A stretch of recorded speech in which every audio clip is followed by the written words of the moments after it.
দফা হচ্ছে আগামী দিনে জাতির মূল মন্ত্র। এই কথাগুলি জনগণের কাছে দাঁড়ে দাঁড়ে গিয়ে আমাদেরকে বোঝাতে হবে এবং বলতে হবে। একটি ধর্মান্ধ রাজনৈতিক দল বিএনপি সম্পর্কে বিষাদগার করছে, কুরুচিপূর্ণ কথা বলছে। রাজাকারের ঠাঁই নাই, এই বাংলায় ঠাঁই নাই, রাজাকারের ঠাঁই নাই। যারা ধর্মের ব্যবসা করেছে, যারা 71 সালে আমার মা বোনের ইজ্জত লুণ্ঠন করেছে, আমাদের স্বাধীনতায় যারা বিশ্বাস করেনি, সেই 71-এর পরাজিত শক্তিরা আবার ক্ষমতায় যাওয়ার স্বপ্ন দেখছে, জনগণকে ভাওতা দিচ্ছে, মিথ্যা কথা বলছে।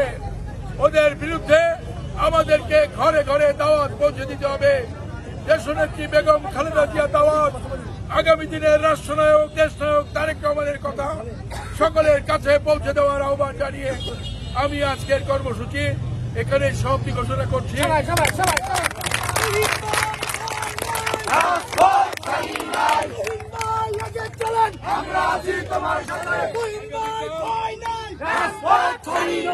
আগামীকাল প্রতিটি ওয়ার্ডে 31টি ওয়ার্ডে, সব ওয়ার্ডে 31 দফা লিফলেট বিতরণ কর্মসূচি এখান থেকে ঘোষণা করছি।